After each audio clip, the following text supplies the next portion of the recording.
Hello and welcome back to Tranquility du Jour, nourishing conversations about living a full and meaningful life with doses of tranquility. Episode 546. Today, I'm back with my partner, Tim, and we are talking about our journey, our multi-week journey out west, which we, as of the time of this recording, have been on for about 3.5 weeks. So, welcome. Thank you. It's good to be back.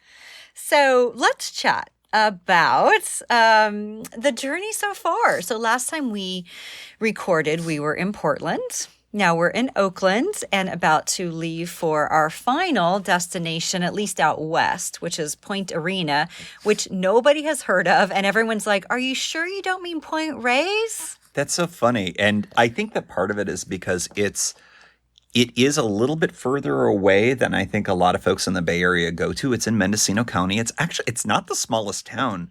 It's next to a much smaller town called Manchester, and there's I don't know. I'm curious about that whole thing. Nobody thinks this place exists. I know. They think I'm saying the wrong thing, and so I'm even questioning it. No, it is for real. I have biked through there. It's a cute little town, and we have a cool little rental up in the redwoods, right above town in the hills. Not unlike what we have here in Oakland, but it's a much smaller town, and I think that the temperature is not going to get any higher than 61 degrees for the entire week and a half we're there. Which is crazy because those of you on the East Coast, I feel for you. I mean, well, and the Midwest, really everywhere where it's like in the 90s already. Or higher. Yeah, or higher. Yeah. Oh my gosh, you're right. Yeah, like Arizona, et cetera, where it's been over 100 at times. I mean, it's just craziness because during this whole trip, I've been really surprised, I have to say. I think the hottest it's been has been about 86, and that was in Oakland a couple days ago. And then Seattle, when we arrived, I think had their hottest day of the year, and it was like 84. But other than that, it's been chilly, like 60s, constantly wearing layers. I carry a sun hat and a kind of knit hat because you never know which one you're going to need. Right. And it's just been really interesting because I'm used to DC where all you need is like very little clothing because it's so freaking sultry. Every summer, I always come out west at least once, and I think Kimberly might now understand why I do that because I can escape the humidity and the heat and just be in a place where, you know, wrapping up and putting on hats and whatnot. It just feels so good to have that natural air conditioning. It's just so nice to be out here for this. Yeah, it's really, that's what I've been most blown away by because, you know, I'm sure we've been out west during the summers, but, you know, it's been a few days here and there. And so to have it consistently of so, like, the temperatures just being so lovely, and I hate to be the person who always talks about the weather, but it really, you know, has made such a difference, from what I've packed, you know, I mean, great with regard to layers, but also, you know, just with regard to kind of mood, because I do find that heat, you know, can trigger migraines, and it also triggers, you know, just like anger, you know. In DC, like, isn't the crime rate like really high? Usually they say in like August. I mean, people are outside and it's hot and people get angry. Yeah. I agree that I'm lighter when the weather is more like this and my disposition is better. And yeah, it's really nice. And even though we have brought a little bit of a heat wave with us, it's still manageable compared to what we're used to. So that's kind of what I'm dreading going back to, because I know not only do we drive back through the deserts and whatnot, well, we have air conditioning and blah, blah, blah for the drive back. But, you know, a few days around 4th of July holiday in Oklahoma, I know is not going to be 61 as a high. And then we go back to DC for July, and, you know, that is, you know, the 3 H's, hot, humid, and whatever the third H is, hot, humid, and there's 3 H's, but it's very hot and it's humid and it's gross. Something else, I don't know. Hazy, hot, hazy, and humid. Oh, yes, it is hazy. It is hazy. So it's probably the number one reason why I think getting out here when we did was good, and we're getting work done. We're seeing people. It just feels like we're accomplishing a lot, and you always try to go in with a plan for any kind of a trip like this. And I feel like we've checked most of the boxes. There's been very few weird surprises. We've talked about one of them with the car on the last time we chatted, and we've only had one other kind of surprise moment with that. But other than that, I think it's largely been, any challenges have been very achievable. I mean, you don't achieve a challenge, you solve a challenge, you meet a challenge. So yeah. Yeah, they're really, it's funny. It's like whenever I think about challenges, I'm like, what have there been? And it really has been, I think, the challenge of getting things done. Like, for example, so today you slept in till 10:30. I slept in till 9. That's the most we've slept in this entire trip. And we've been on the road 3.5 weeks, right?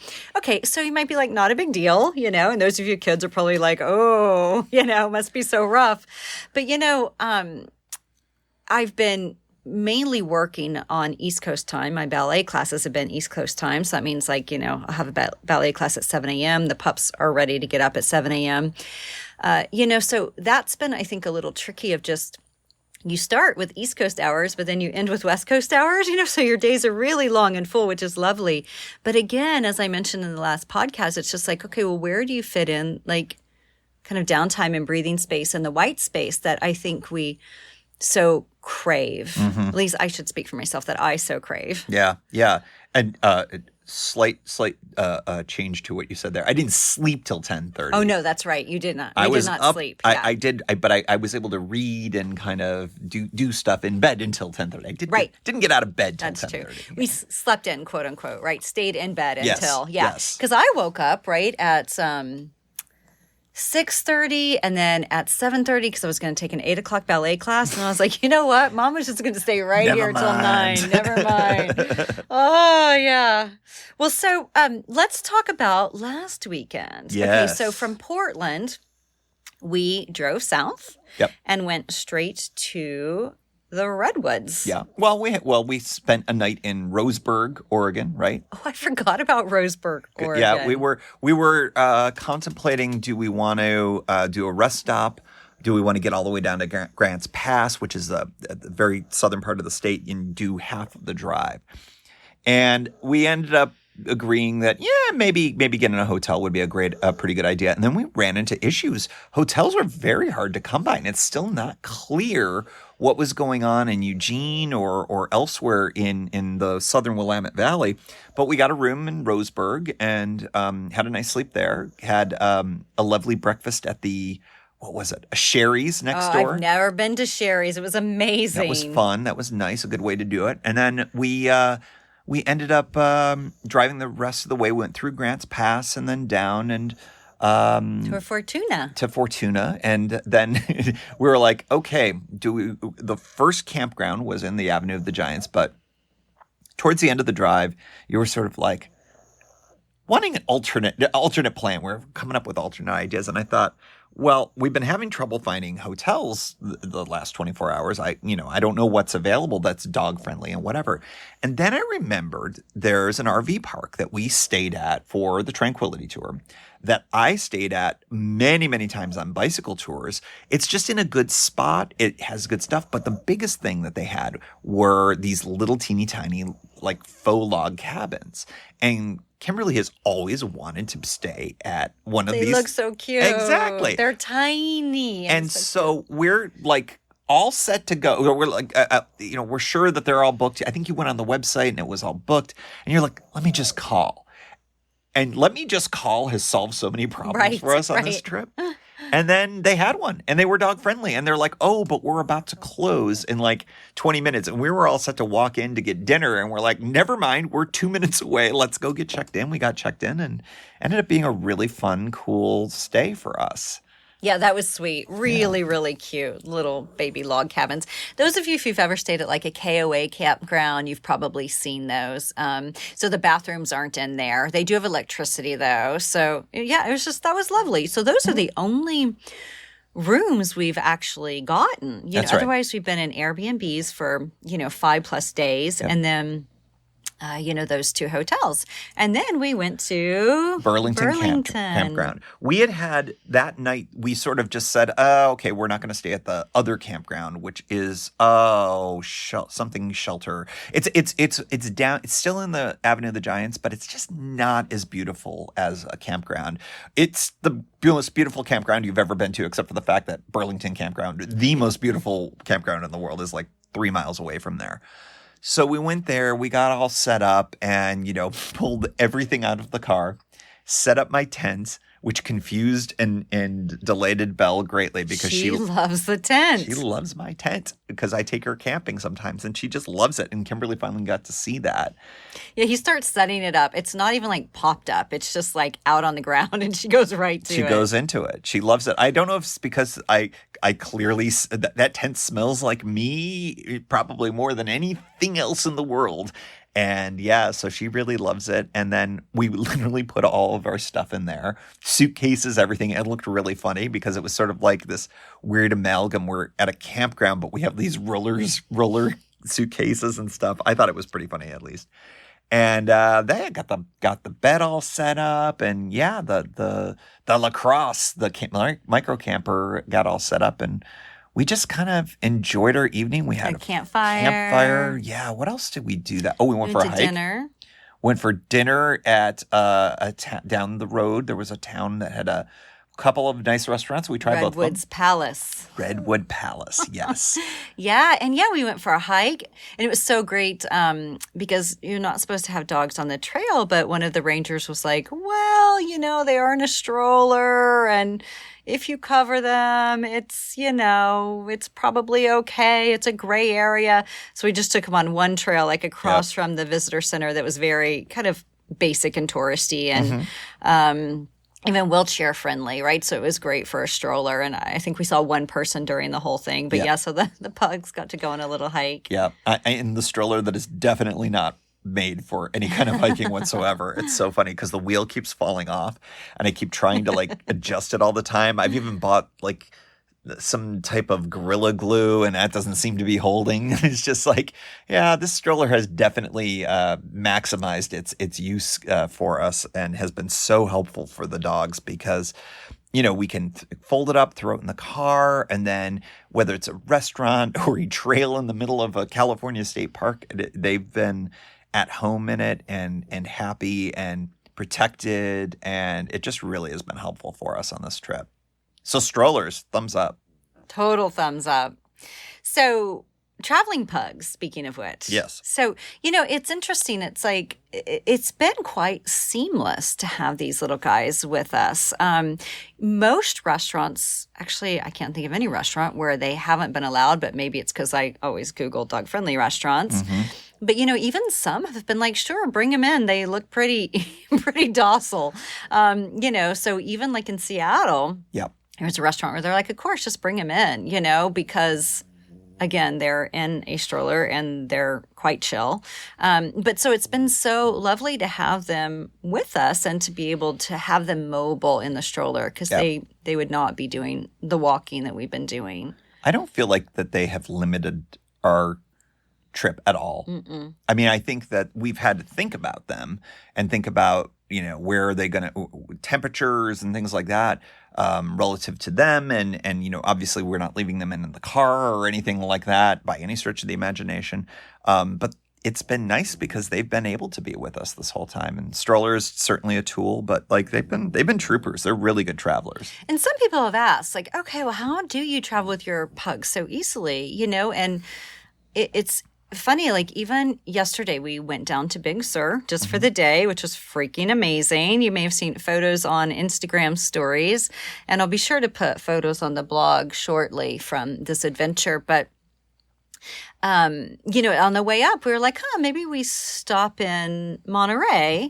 And so I'm Googling dog friendly, vegetarian friendly, all this stuff. I have all these needs. And, there's tons of restaurants. It's really surprising. I mean, especially if you can be sitting outside. Yep. I mean, that's really the key thing. Most outdoor patios will allow it. But it's funny, in the DC area, most outdoor patios don't seem to allow it. They want you to have your dogs on the outside of the patio, and our dogs will not do that. No, it's really a drag that that's the case because it seems kind of arbitrary. But, different cities have different rules. And also just culturally, it's different. Out west, it feels like that dogs are more accepted, not unlike how Paris, it's sort of like you can bring your dogs to so many places. So, yeah, it's I think that where you go and sort of your mindset, it makes a difference with how you travel. And of course, the type of dog too. I mean, they are easy. easy older dogs that just curl up and want to go to sleep or want to be like right next to you and not give a fuss. And they're not barkers really, except for Gizmo when Mookie's around, which is why Mookie's staying with grandparents right now. Right. So. Grandparents. Yeah. Well, yeah. And I think just always asking, sometimes like we went up to the Big Sur, was it a national park store that we went to yesterday? Oh, we were at the lodge at Pfeiffer Big Sur campground. And so, we were like, do you think they can come in? I don't know, but they probably don't allow dogs. And then we were like, well, they're in a stroller. And I was like, let me just go in and ask, right? And then people take a look at them and they're like, it's fine. Yeah, that'll be all right. Yeah. But, it's like you just never know. And anytime we've asked, people have been quite gracious. Or, I know sometimes I've called and they've been like, oh, no, sorry, we don't, we don't allow dogs. But then actually the place that was like that, it turned out that it was okay to have them on the patio, though. And they had patio seating that we didn't realize they had. That was at Redwood Palace. Right. And so, yeah, it's calling, which is so old school. Yeah. And I know you avoid it like the plague. Like the plague. But it's amazing when you get somebody on the phone and then you ask. And, even if you don't get them on the phone and you show up and you ask, it's like. Yeah. Depending on where you're at. You may be surprised. So, and being flexible and knowing that there are often alternatives depending on where you're at. I guess in Myers Flat, California, there was only 2 options, but it turned out both of them allowed dogs, so that was good. What was Myers Flat? That was the Redwoods. That's the town that we were in. Oh, right. That is the name of the town. Yep. Yes. Yep. That town is adorable. It's very it has cute. like 2 or 3 restaurants and a post office and a new consignment shop. Store. Oh, and the new consignment shop. I bought a what did I buy? I bought Kenny Rogers. Kenny Rogers, The Gambler on vinyl. And yeah, so you fun. really liked how curated the place was, and it was their first darling. day. Yeah, it was a soft open. Yeah. And she was like, today's our soft open. I said, I know. I saw you put the sign up last night. I was like, oh. So very sweet. Yeah, that's a darling little town on the edge of the Avenue of the Giants. But it's funny because the thing about the Avenue of the Giants, too, is I have to say, I think it is my favorite place on earth next to Paris, of course. And so there's just something about it that is so tranquil. The air you breathe in, just the sights, it's like life just perspective really shifts, I think, when you're among those giants. Yeah. Yeah. I was on my other podcast. I know I have another podcast. I talk about bicycling in that area, and I remember there was one time when I was recording this while we were there and going, bummer, there's some light filtering in here because, there are these tiny redwoods. And I'm like, well, they're like, okay, Star Wars reference. Sorry, I'm sneaking it into this. Grogu, little baby Yoda, he's 50 years old, but he's an infant. Same with these little redwoods. They're 50 years old probably, but, they're still 100 feet tall. And you're like, oh, is that disappointing? No, because these trees that have been around for longer than recorded humanity history is pretty remarkable to like be next to something that's been alive for that long and to breathe in air oxygen that it is producing through its photosynthesis. It's pretty wild. My favorite part of it is like the forest floor, right? It's like so soft and damp and spongy. And I don't know, there's just something about it. Oh, and the big ferns. Yes. Yeah, those are like, it's just, I don't know. That place is absolutely magical. And so I'm delighted that we'll be kind of going back in that direction. And we even saw some yesterday in Big Sur. Yeah, the coastal redwood is a tree that is not just at the Avenue of the Giants, although it's pretty famous there. It was up in Big Sur at Pfeiffer at that campground there, which is, by the way, if you're looking for campgrounds, that is my second favorite campground in the entire state, potentially in my top 2 or 3 in the entire West Coast. But these coastal redwoods are everywhere. In fact, I'm looking at one outside of our window right now here in Oakland. You'll find them every place, but the truly gigantic ones are in these protected places. So let's talk about our Oakland place. So we arrived Sunday night after a crazy, beautiful day, like taking the long route everywhere to see more and more redwoods. And we get here, and Tim chose this place because it's a recording studio that's very boy. There's wood, like darkish wood everywhere. And it's in the hills, and there's trees and a deck and a view. That was really the big thing. Yeah, no, that was big. Yeah. But it's also very boy. And it met all of your needs. It was dog friendly. Yes. It had a tub. Yes. It checked all the boxes. And it was surprisingly affordable, I thought. No, it's great. But it's funny, we arrived quite late on Sunday night, like, I don't know, maybe 11, and exhausted because we'd been in the car all day and slept the night before in the redwoods. Yep. And there's all these stairs up and down, and, we've got all this stuff that we're bringing in just because, we can't leave anything in the car, and the pugs and what have you. And we're like, oh my gosh. And we wake up the next morning and there's just this crazy view. It's like you're in the rainforest in the mornings here. It really was so great. And it's funny how your perspective in a moment can be shifted really easily once you get past kind of the stressfulness of a transition. Transitions can often be so stressful. I mean, we always joke that I get so stressed out packing for reasons that are still unclear to me. But so if you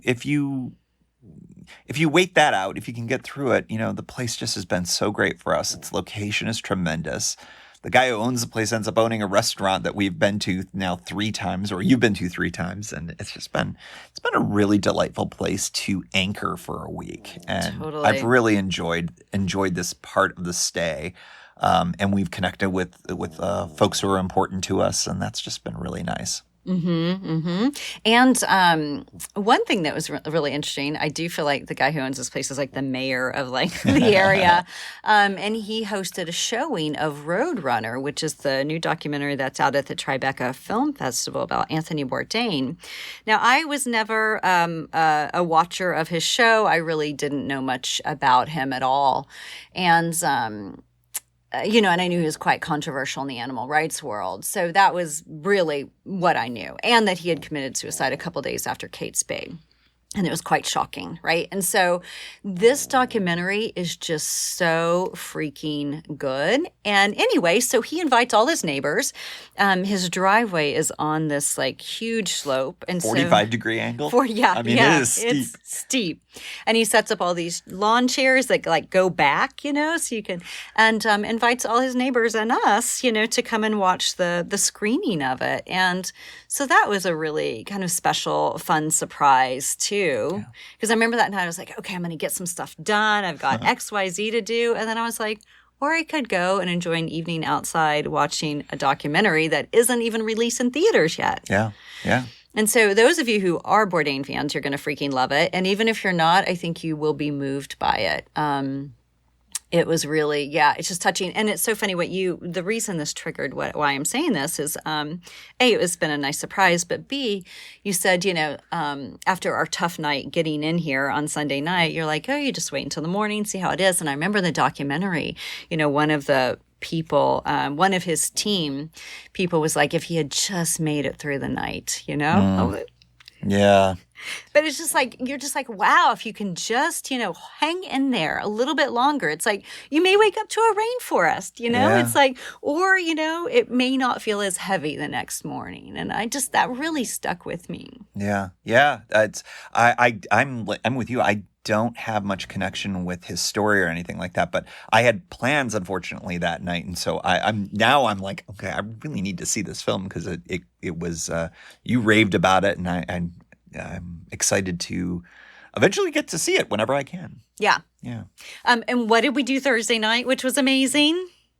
I have already lost track Yoshi's. Oh, we went to Yoshi's in Oakland, which was so much fun. And do not take my inability to remember days of the week as commentary on how much fun it was. It was our fun date night of the week. And Yoshi's is pretty legendary in the Bay Area for live jazz performances.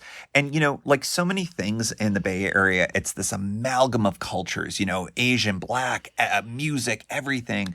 And the dinner was fantastic. And our waiter was fantastic. And we just had so much fun. And it was such a joyful thing. And I think that's one of the biggest things I'm taking away from this week is that I felt a lot of joy in connecting with people and everything. And we're not through COVID yet by any stretch, but it does feel like the beginning of the end. And the things that we're able to experience just makes me realize the good things that are to come. And I'm super grateful for that.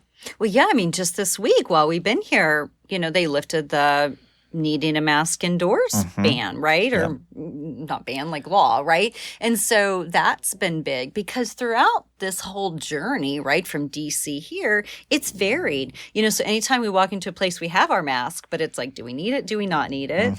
And so it's just been nice. And I've been with a few people who they're like, this is my first time in a restaurant without a mask, you know, because people are just kind of coming out, especially now in California, that it's just become the norm.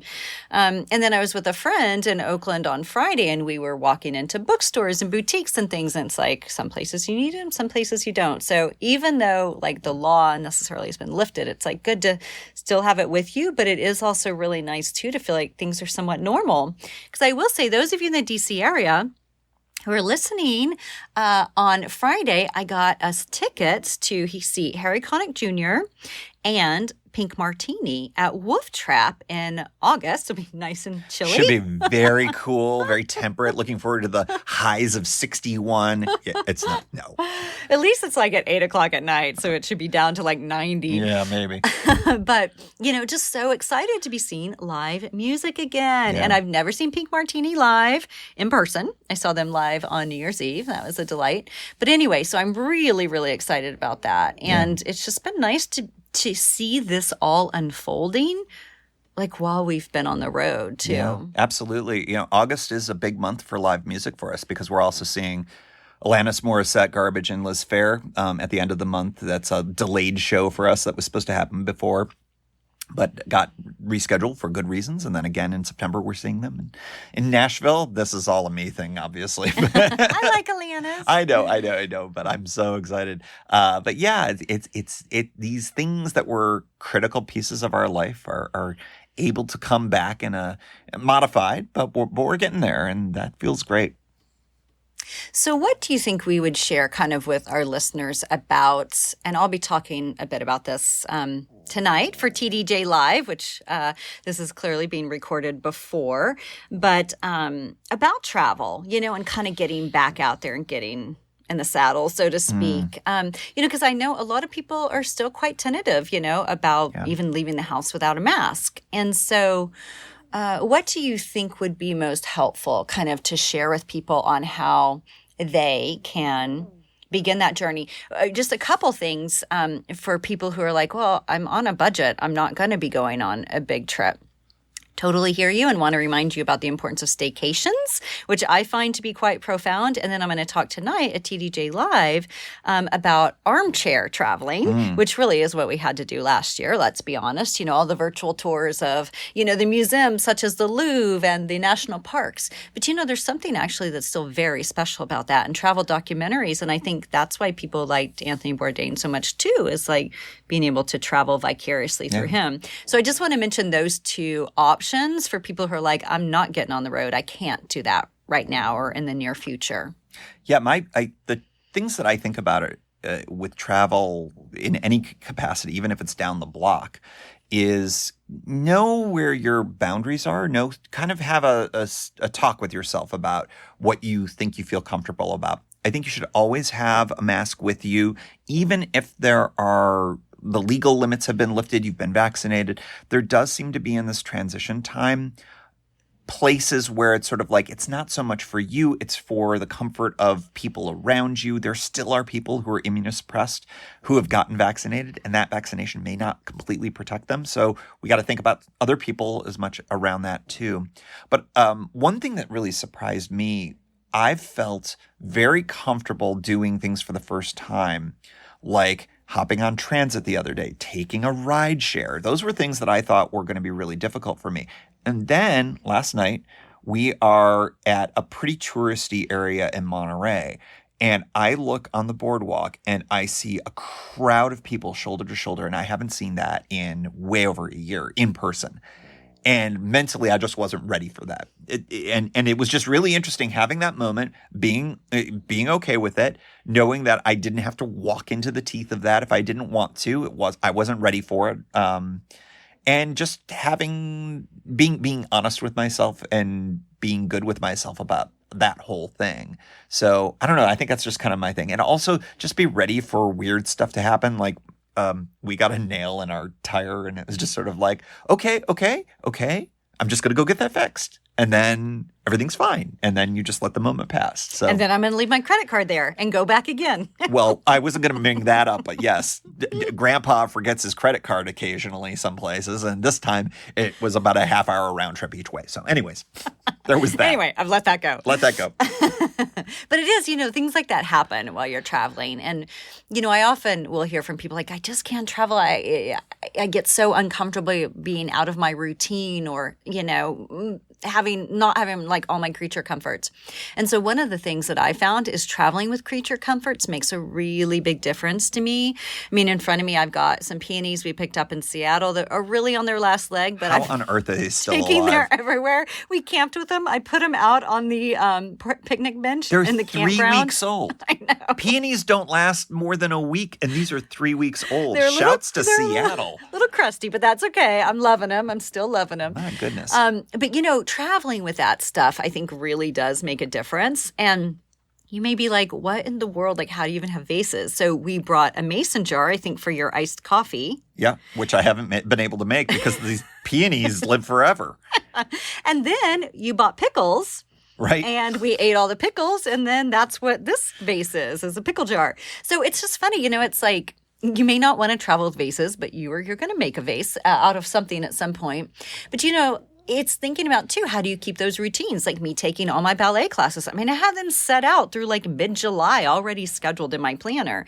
And that's just something that allows me to think or to feel like, okay, I've got my routine. I still have what I would be doing back home here.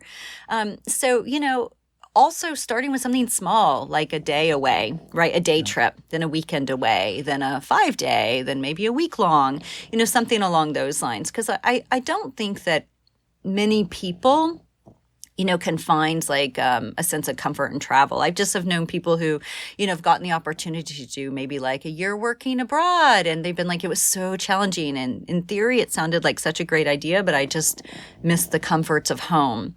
And so, keeping that stuff in mind, I think whenever you're planning to not overdo it. Yeah.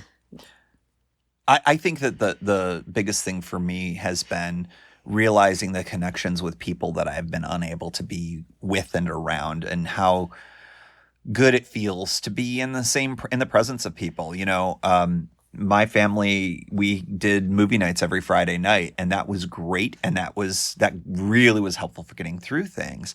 But it was so nice to be in the same room again. And, to reconnect with a friend the other night, we spent the whole day together, and we walked literally 13.8 miles and rode a bike 5 miles on top of that, and just hung out and talked the whole day. And it was just so nice to have that after so long without it. So travel and seeing sights, that's been great, but really reconnecting with people has been so amazing, and so much more fulfilling than I thought it would be. Yeah. Beautiful. Well, is there anything else we want to share with our listeners about the journey so far? Well, I guess what's next? We're going to Point Arena tomorrow. Which we'll be exists. there. It does. exists. It is a place. Look it up. It's on a map.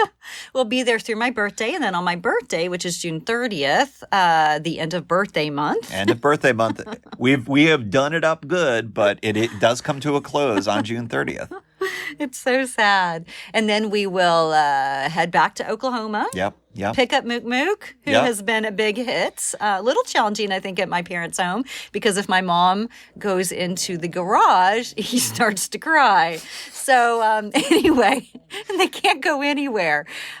Poor things. I'm like, sorry, we'll come get him soon. So anyway, we'll be taking Mookie back to, and the little ones, of course, back to D.C. and be there like July 4th or 5th. Yeah. So we're going to do what we did in reverse and shift drive and, bid farewell to our month on the West Coast and go back to whatever the transition times are going to be like. We're going to be probably shifting more to being in DC than at the cabin. And what's that going to look and feel like? There's just so many question marks with what the rest of the year and beyond is going to be like, just in terms of living in these new times. So Interesting. I know, it's crazy. I'll be moving into my new office Yes, space, which is yes. very exciting. I booked a trip to New York to study with my private teacher. I say private in the fact that I started private lessons with him last summer, never met him. And so I'm going to get to do 2 3-hour sessions with him in New York, and Yeah. that'll be really exciting. Yeah, ballet's been such a huge thing for you, and I'm so excited. I'm as excited as she is to have these privates with this teacher. He's fantastic. He's so great. Yes. He's so great. Awesome. Okay. Well, thank you guys as always for tuning in. Just, a heads up, a few things around the corner is the virtual retreat mid-year, July 10th. Cannot wait to host you. And I will say it's Garth Brooks' first stadium show since the pandemic happening in Vegas. And I'm like, nope, I've got a virtual retreat. So that's how much it means to me. So I would love to have you join us. You can find out more at KimberlyWilson.com/virtual retreat mid-year.